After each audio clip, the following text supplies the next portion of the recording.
ई जुल्मी जमाना सितम के तनो ढाई न कबहू ए दुनिया से मोहब्बत उड़ाई।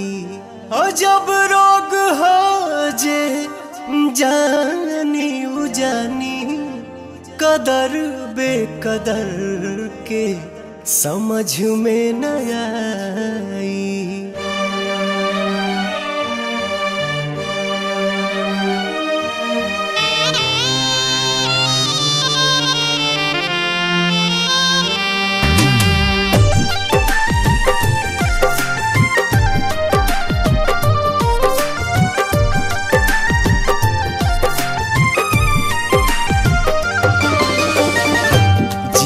मरे के संगे खैली कसम संगही सहे के रहे सारा सितम।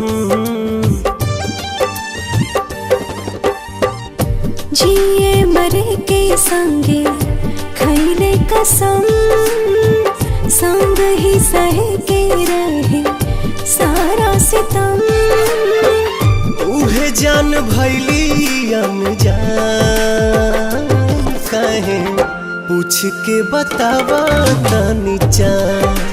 हे चान दूर कहे भैली हमर जान।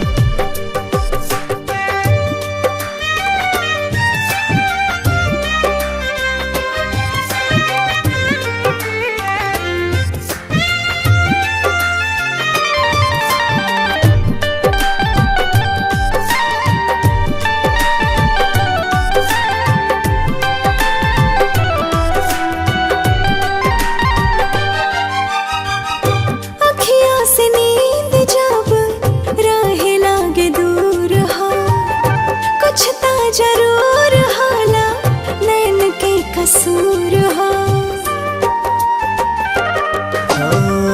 काहे के प्रीतिया बनौले भगवान हो।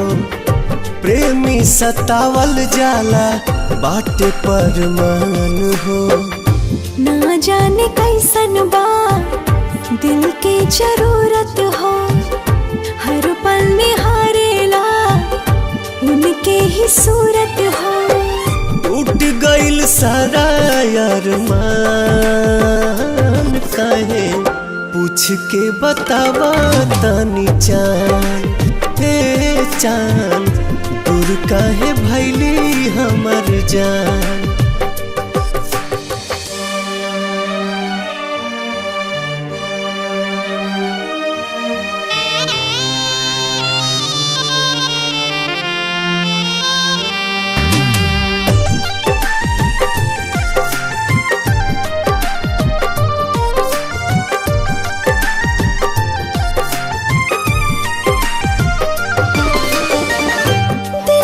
जरूरत होला सच्चा दिलदार के।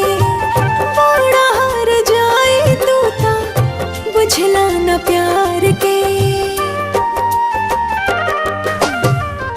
फिर ना दोबारा कब हो पाई प्यार हो।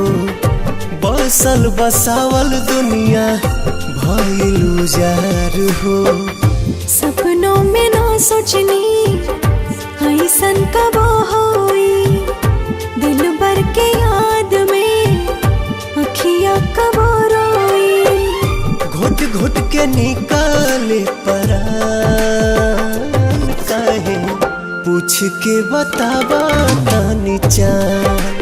हे चान दूर काहे भैली हमर जान।